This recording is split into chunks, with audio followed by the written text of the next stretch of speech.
On n'est pas différent d'une autre personne, on est juste un peu plus coloré. Parce que c'est qu'un mauvais moment à passer pour après toute une vie à admirer une œuvre d'art. En dessous de la chemise et de la cravate, il y a un certain nombre de tatouages. Dès que c'est joli et que c'est bien, ça intéresse toutes les couches de la société. Vous entendez en fait l'encre qui explose, hein. Les petits crépitements, en fait, c'est pas du tout le laser.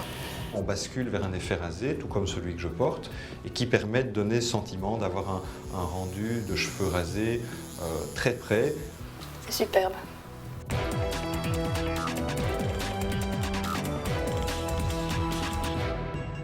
Qui aurait cru qu'un jour, il s'offrirait l'atomium? Tout un symbole. 50 € l'entrée, 130 € pour une place en table VIP, avec champagne et zakouski. Sur bien des aspects, on se croirait à Miss Belgique. Sauf qu'ici, il y a les garçons, et surtout les tatouages en plus. Miss et Mister Tattoo 2017. C'est la première élection du genre en Belgique. Ce soir, chaque candidat va dévoiler son corps. Sans complexe et avec beaucoup de fierté. Preuve que les temps ont changé et que ces marques dans la peau ne sont plus réservées qu'aux mauvais garçons et aux vilaines filles. C'est un événement incontournable. Le Mondial de Paris le week-end dernier. Nous entrons dans le temple du tatouage. Une frénésie de roulettes, des peaux ancrées à ne plus savoir où regarder, des corps nus qui se laissent contempler sans complexe et qui se transforment en tableau. Je viens d'Allemagne, de Munich.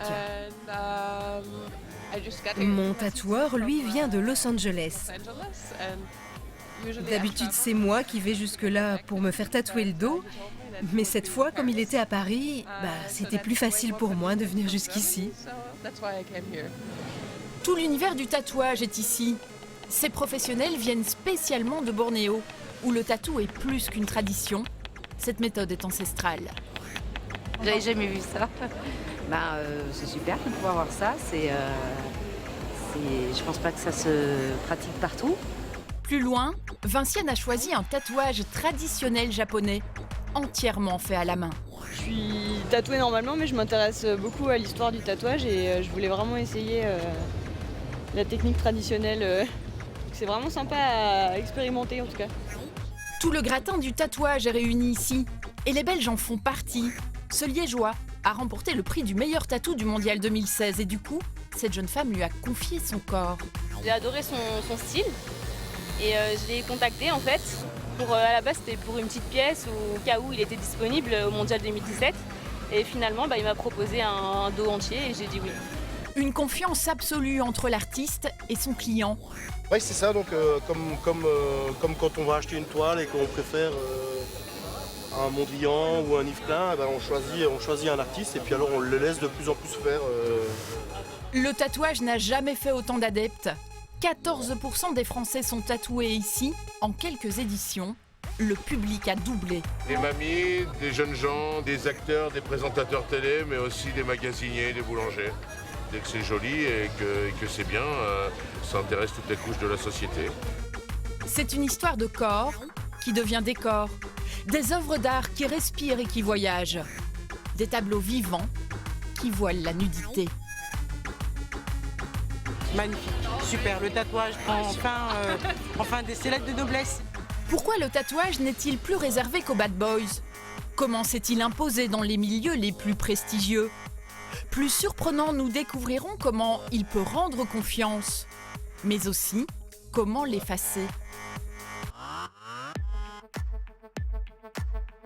Bruxelles, dans un quartier d'affaires. Nous sommes au pied du Parlement européen. C'est là que nous le rencontrons.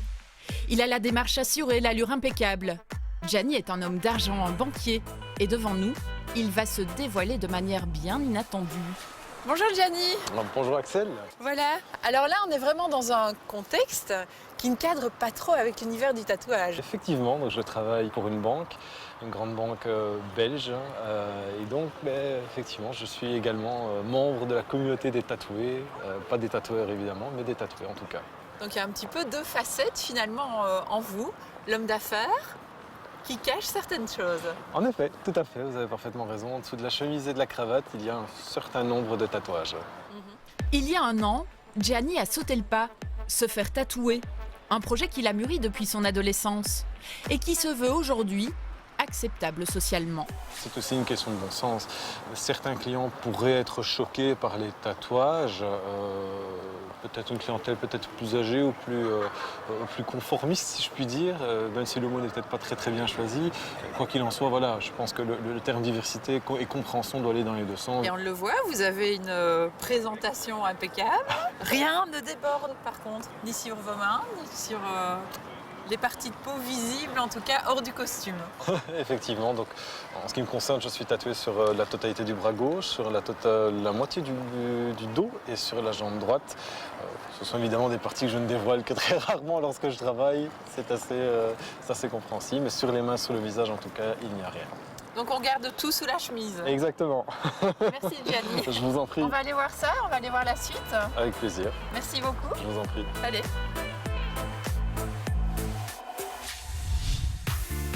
À Liège, dans ce salon de tatouage, Cécilia règle les derniers détails. Ce stencil lui permet de visualiser la composition finale avant de passer au véritable tatouage. JP, tu veux bien venir vérifier, s'il te plaît? Bien, hein, c'est juste que ça, la pointe du elle va par là, tu vois, donc elle déséquilibre entre guillemets. D'accord. À 26 ans, Isabelle veut ajouter 2 tatous à sa collection. Elle en a déjà une quarantaine sur le corps. Et ce moment passé avec Cécilia, elle sait déjà qu'il sera douloureux. Donc en fait ici, j'ai des aiguilles qui vont sortir de la buse. Et ces aiguilles vont permettre de venir déposer l'encre en dessous du derme. Moi j'ai l'impression, mais après c'est encore un avis très personnel, que quand le tatoueur me fait des longues lignes, ça fait vraiment l'effet d'un cutter qui rentre dans la peau. Maintenant ça dépend, voilà, ça dépend de la technique utilisée, ça dépend du moment du tatouage. Ça vaut la peine de souffrir ainsi? Oui, parce que c'est qu'un mauvais moment à passer pour après toute une vie à admirer une œuvre d'art. Créer un tatouage demande parfois des dizaines d'heures de travail, selon la complexité du dessin.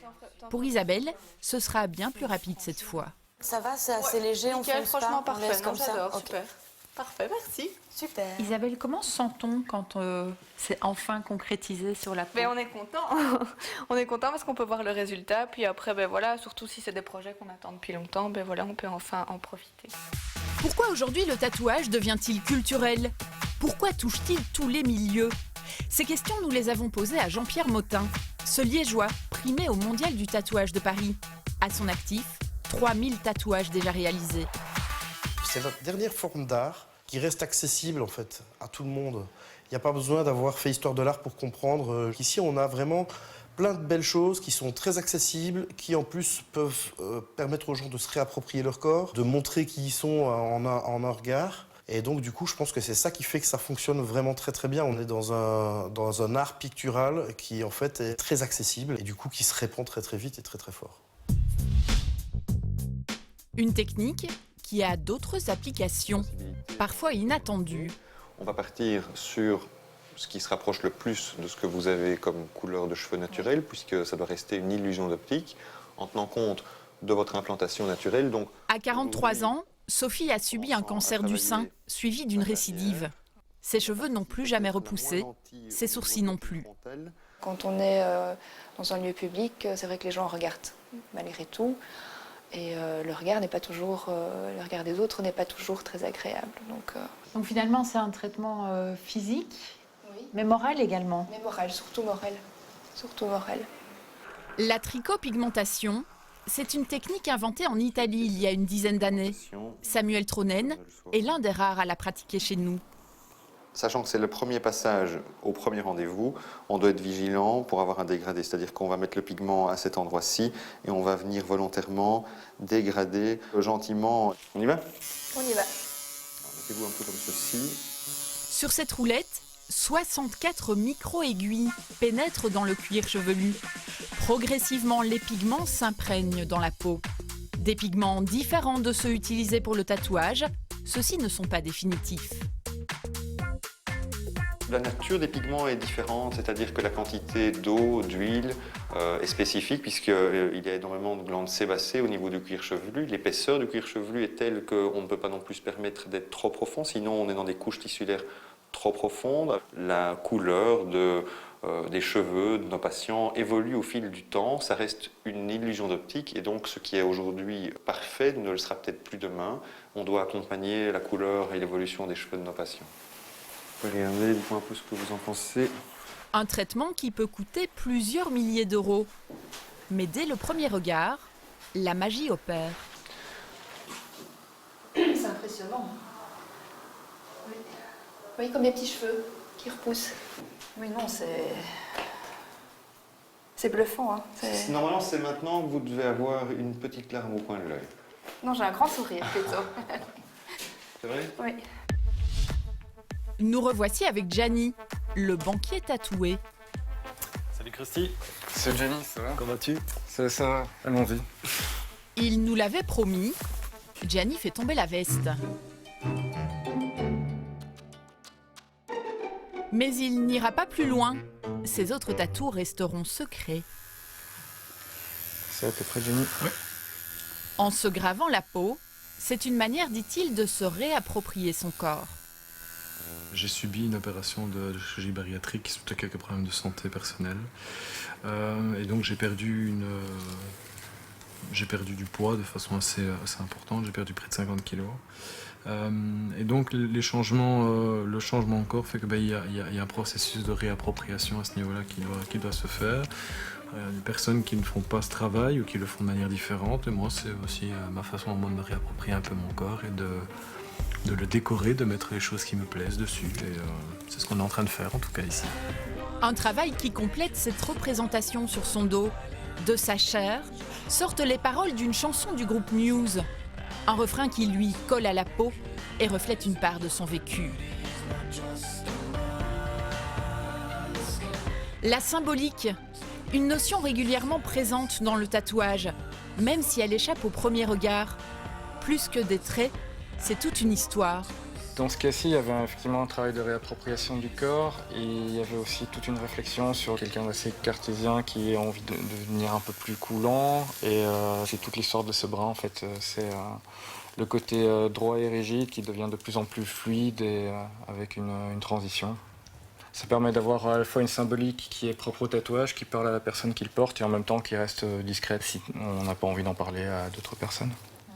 Discret, Krusty, lui, a décidé de ne pas l'être. Son parcours est surprenant. Après des études en informatique, il glisse dans le milieu du tatouage. Et aujourd'hui, son corps est devenu, dit-il, une collection. Comment est-ce qu'on prend cette décision de se faire tatouer et le visage, et le crâne, et le cou? Ah bah ça s'est pas fait en un jour, ça s'est fait sur 10 ans. Et j'ai pas fait le choix de les afficher, j'ai plutôt fait le choix de pas les cacher. Je pense que mes tatouages font partie de moi, effectivement. Avant d'être mon métier, c'est ma passion. À partir du moment où on fait un travail sur le corps, qu'on travaille sur l'esthétique du corps, pourquoi pas travailler sur le visage ou les mains. C'est aussi des éléments du corps qui sont jolis et qui peuvent être ornementés, entre guillemets. Et socialement, comment est-ce que ça passe ? Socialement, parfois, il y a des gens qui sont un peu interloqués, mais dans l'ensemble, ça se passe bien. J'ai plutôt des bonnes réactions positives. Les gens sont surpris dans un premier temps, et après, ils se rendent compte qu'on n'est pas différent d'une autre personne, on est juste un peu plus coloré. Pour certains, pourtant, le tatouage, c'est un retour à la normalité. Sophie avait perdu tous ses sourcils depuis son cancer. L'objectif étant de créer une illusion d'optique de poils. On va dessiner tous des fins poils les uns à côté des autres pour vraiment avoir un résultat hyper naturel. Carole Evrard est bien plus qu'une professionnelle. C'est la championne du monde de maquillage permanent. Si on a une épaisseur un petit peu plus importante, on arrivera à dessiner des fins poils. Donc ça sera plus épais, mais ça ne sera pas plus lourd pour autant, puisque avec votre crayon, vous avez une grosse mine. On ne sait pas obtenir de la transparence. Moi, je vais faire un poil, un espace, un poil. À la manière d'une architecte, elle redessine les contours des sourcils. Le geste est assuré. Il faut dire que la jeune femme a étudié aux Beaux-Arts avant de découvrir l'esthétique. Donc je trempe mon aiguille dans le pigment. Et je vais commencer mon dessin. Peu à peu, le regard de Sophie réapparaît. L'illusion d'optique est incroyable. Le trait raffiné. Ok, je pense que ce côté-là... Avant, on dessinait un sourcil complet et on coloriait tout l'intérieur. Donc c'était très massif, très lourd, très opaque, très plat aussi. Maintenant, on joue avec les ombres et les lumières pour créer une illusion d'optique, de relief. On dessine des fins poils, des poils plus épais, un peu d'ombrage à certains endroits pour donner de la densité et créer comme ça un effet 3D. Un effet que Carole parvient même à reconstituer comme ici, sur une poitrine meurtrie par un cancer du sein. Sophie n'en est pas là, mais déjà en travaillant sur son regard, c'est un bouleversement. Superbe. Ça vous plaît? Oui. Là, je me retrouve. Oui. Regardez de près. Un regard si longtemps effacé qu'il se remplit de larmes avant d'enfin se rallumer. Oui, c'est superbe. Oui. Bien plus qu'un dessin, le tatouage révèle souvent l'histoire de celui qui le porte. Enfin, c'est une façon pour moi de m'exprimer, quoi. Et en cas de regret, nous verrons comment l'effacer. Une opération qui peut coûter plusieurs milliers d'euros. Vous entendez en fait l'encre qui explose, hein. Les petits crépitements, en fait, c'est pas du tout le laser.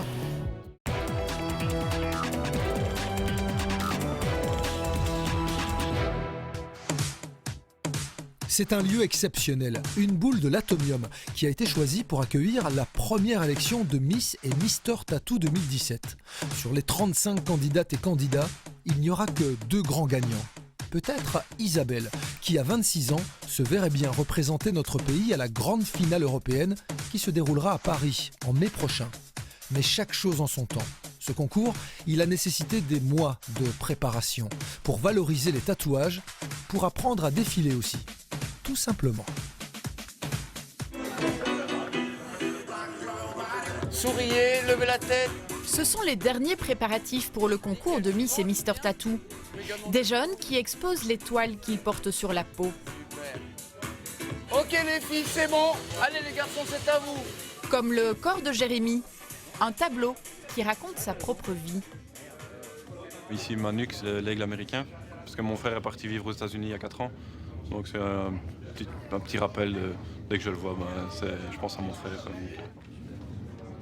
J'ai beaucoup de mal à exprimer ce que je ressens justement, donc je fais passer par le tatouage. C'est une façon pour moi de m'exprimer, quoi. Chaque candidat prend la pose, le temps d'un shooting photo.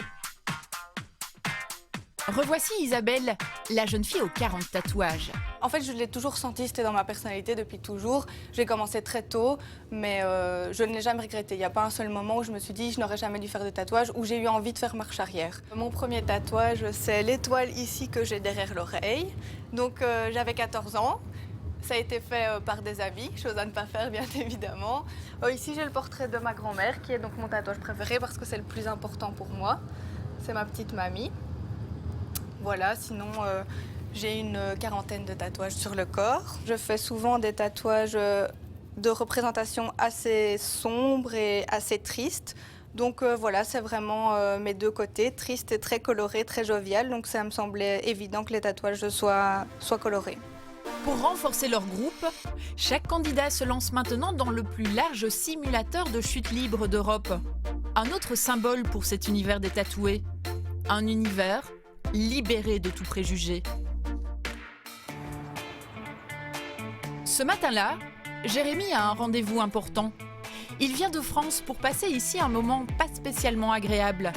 Il y a 3 mois, le jeune homme a fait un tatou sur son bras, mais il ne lui plaît pas du tout. Il veut s'en débarrasser. Alors c'est une démarche, j'imagine, qui est un petit peu difficile à entamer. Oui, tout à fait. Déjà le coût du tatouage et ensuite le coût des séances de détatouage qui revient extrêmement cher. Puis c'est un petit peu un aveu d'échec? Oui, tout à fait. Je suis un peu déçu par ce qu'on a fait. Voilà. Et la facture s'annonce déjà salée. 600 € pour le tatouage, 300 € en moyenne pour la séance de détatouage.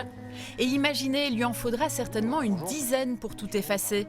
Car le cas de Jérémy pourrait s'avérer bien difficile à traiter. Donc là, on a affaire à un ombrage, une encre ombrée. Donc ça va disparaître en premier. Et puis c'est clair que là, on a une encre tatouée en bonne quantité. Alors tout va dépendre de la friabilité de l'encre. Il arrive que ces encres-là soient d'ailleurs assez longues à retirer. D'accord. Alors on va vous donner des lunettes, Jérémy, pour filtrer évidemment la lumière du laser. Et pour enfin se débarrasser d'un dragon très mal équilibré, selon son propriétaire. Il a été raté à plusieurs endroits. Déjà ici, où les cailles ne correspondent pas aux autres. J'ai un premier. Ensuite, au niveau du corps, ici, il perd. Et ensuite, la grosseur du dindon. Donc c'est quoi? C'est la vision globale? La vision globale en fait, du tatouage ne me plaît pas du tout. Take off, on y va? C'est parti. Alors, vous entendez en fait l'encre qui explose, hein. Les petits crépitements, en fait, c'est pas du tout le laser, c'est vraiment les particules d'encre qui explosent à l'intérieur du derme. Et alors, il y a une partie qui s'évacue sous forme de fumée à la surface de la peau, et puis une partie qui va être résorbée par voie véno-lymphatique en profondeur. Donc tout blanchit en fait parce qu'en fait la poudre d'encre traverse l'épiderme à grande vitesse et donc ça fait blanchir le tatou. Cette machine de 250 000 € retire 2 fois plus d'encre qu'un laser traditionnel. Elle ne laisse pas de cicatrices, même si dans les jours qui suivent l'opération, le ressenti est franchement désagréable. Voilà, ça fait des cloques après, le bras gonfle, la main gonfle. Mais sinon ça va, C'est supportable. Oui, c'est supportable. Une machine qui peut aussi effacer d'autres traces sur la peau, du maquillage permanent ou des cicatrices d'acné. Elle donne de très bons résultats également sur tout ce qui est taches brunes, ce qu'on appelle les taches de vieillesse. Oui, ça donne de très bons résultats avec pas trop d'éviction sociale non plus et assez rapide. Déjà en une séance, parfois une deuxième pour vraiment clôturer. Mais en fait, ça donne de très bons résultats. Parmi les motifs les plus souvent enlevés, le prénom d'une ex-petite amie, un dessin raté, un tatou sur une zone trop exposée. Les modes changent et les goûts passent. On a énormément de motivations différentes. On a tous les sexes, tous les âges. On a parfois de très vieux tatous très moches qui ont été faits de façon artisanale il y a une trentaine d'années et les personnes qui ont porté des manches longues toute leur vie. Et aujourd'hui, ils se font des tatous et c'est vrai qu'il y a une énorme participation émotionnelle dans tout ça, quoi. Quelque part, ça leur change totalement leur vie. C'est le complexe de toute une vie parfois. Un complexe que Gianni le banquier ne connaît pas. Alors Christy, on en est où là? Alors, on a terminé le tracé et là on attaque le remplissage en noir. Ce sont vraiment des heures et des heures de travail. Ah oui, là il y en a quand même pour facilement une bonne quinzaine d'heures sur ce bras. Et vous Gianni, comment ça se passe? Déjà comme ça en tout cas ça me plaît déjà beaucoup et je suis juste impatient de le voir évidemment complètement terminé. Pour bien vieillir avec la peau, le tatou doit prendre en compte la morphologie du corps. C'est un travail de précision pour une méthode ancestrale. Aussi loin qu'on trouve de la peau humaine, en fait, elle est tatouée, que ce soit les pharaons, les momies des pharaons, la peau est tatouée. Otzi, qu'on a trouvé en Autriche, qui est un homme de la préhistoire, a été tatoué. Aujourd'hui, tout cela a un coût. Mais quel budget faut-il prévoir? Un petit tatouage, ça peut commencer à 50-80 € pour une petite pièce. Et puis, si vous attaquez un dos complet, là, on peut aller sur des prix qui atteignent plusieurs milliers d'euros. C'est un prix qu'on est prêt à mettre? C'est une bonne question pour un banquier. Je pense que maintenant, oui. Encore une fois, c'est une question de personne. Hein. Certaines personnes considéreront que mettre ne serait-ce que 100 € dans un tatouage, c'est beaucoup. Mais qui préféreront investir dans des vêtements, dans des choses, une nouvelle voiture ou que sais-je. Moi, personnellement, je ne suis pas très voiture, je ne suis pas très vêtements. Par contre, je suis très tatouage. C'est vraiment une question de personne. Mais un tatou, ça peut aussi rapporter gros. Miss et Mister Tattoo 2017 s'envoleront pour Miami avec un shooting photo à la clé et qui sait, une carrière de mannequin d'un autre genre avec leur histoire gravée dans la peau. C'est un jury composé de professionnels qui dans un instant décidera si Isabelle le mérite ou pas. Vroux est une référence dans le milieu. Depuis plus de 20 ans, il est spécialisé dans le photoréalisme. En Belgique, ils sont officiellement 1350 à exercer et c'est plutôt simple d'accéder au métier. La seule condition pour être tatoueur en Belgique, c'est de suivre une formation de 20 heures. Est-ce que c'est suffisant? Non, tout à fait, vous avez raison. Je viens des Beaux-Arts, donc j'estime qu'il faut effectivement maîtriser mieux le dessin, l'histoire de l'art. Comment ne pas faire le mauvais choix de tatoueur? Avec les années, ça fait 20 ans que je tatoue, selon moi ça n'existe pas le tatouage parfait, mais ça existe énormément de mauvais tatouages que vous pouvez faire. Ça c'est pour l'aspect esthétique, mais il y a aussi des risques sanitaires. Comment être sûr de ne pas choisir un mauvais tatoueur? Les risques ils sont très grands.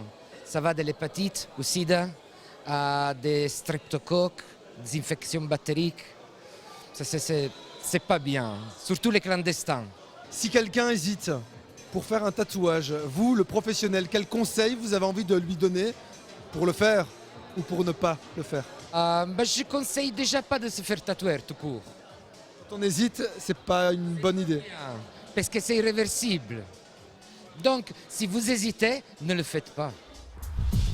Plusieurs semaines ont passé. Nous allons retrouver Sophie. Elle avait perdu énormément de cheveux après un cancer. La trichopigmentation lui offre aujourd'hui un autre regard sur elle-même. Il y avait déjà quand même une différence par rapport à avant forcément, et l'entourage l'a vu, donc ça c'est déjà très gratifiant. Oui. Cette technique de pigmentation du cuir chevelu propose aux personnes souffrant de calvitie une solution. Certains patients souhaitent un effet de densité, mais n'aient malheureusement plus suffisamment de cheveux pour que l'illusion d'optique s'intègre parfaitement. Dans ce cas-là, on bascule vers un effet rasé, tout comme celui que je porte, et qui permet de donner ce sentiment d'avoir un rendu de cheveux rasés très près, mais qui permet de redonner des proportions au visage, redessiner une ligne frontale. Sophie arrive enfin à la fin de sa prise en charge, impatiente de voir le résultat. Ça a vraiment évolué par rapport à ce matin, par rapport à la dernière fois, oui. Tout à fait. Donc tous les pigments sont ici placés, positionnés. Un traitement qui va au-delà des espérances de Sophie. Sous quelques traits de mascara et de poudre rosée, une fois ses cheveux séchés et coiffés, un sourire illumine enfin son visage. Voilà, c'est la touche finale à votre trichopigmentation. C'est la récompense. C'est votre récompense, vous avez été très courageuse. Des pigments ancrés sous la peau qui vont changer une vie, sa vie. Ça efface les traces de la maladie qui pouvaient encore rester. Et ça, je trouve que c'est super parce que voilà, les sourcils, les cheveux qui ne repoussent pas, ça rappelle de mauvais souvenirs et ceci, ça efface tout et je me retrouve. Voilà, je me retrouve. Je suis nouveau moi-même. Une forme de tatouage qui va lui permettre de révéler à nouveau toute sa féminité. Bon retour à vous. Merci. À bientôt. À bientôt. On vous laisse aller. Au revoir. Merci, au revoir. Retour à l'Atomium. Après plus de 3 heures de défilé, le jury va rendre son verdict. Miss Tattoo 2017, c'est Charlotte. Mister Tattoo, Fabrizio Zinadis. un passionné de mythologie grecque. Isabelle est 2e dauphine et c'est anecdotique. Pour elle, la victoire ce soir, c'est celle de milliers de passionnés. Ça reste encore quelque chose de marginal, de mis de côté, on est encore un peu regardé dans la rue, etc. Maintenant, ça devient de plus en plus accepté du grand public, on va dire ça comme ça. Donc maintenant, je reçois de plus en plus de compliments dans la rue, alors qu'avant, j'étais plutôt dévisagée. Qu'est-ce que vous avez ressenti ce soir en dévoilant votre corps au grand public? De la fierté. Voilà, vraiment. C'est quoi la prochaine histoire que vous allez écrire sur votre peau? Je ne sais pas encore. Mais c'est prévu? Oui, bien sûr. Merci Isabelle, merci à vous de nous avoir suivis. L'émission se poursuit sur les réseaux sociaux. Je vous fixe rendez-vous la semaine prochaine pour un nouveau numéro de Reporter.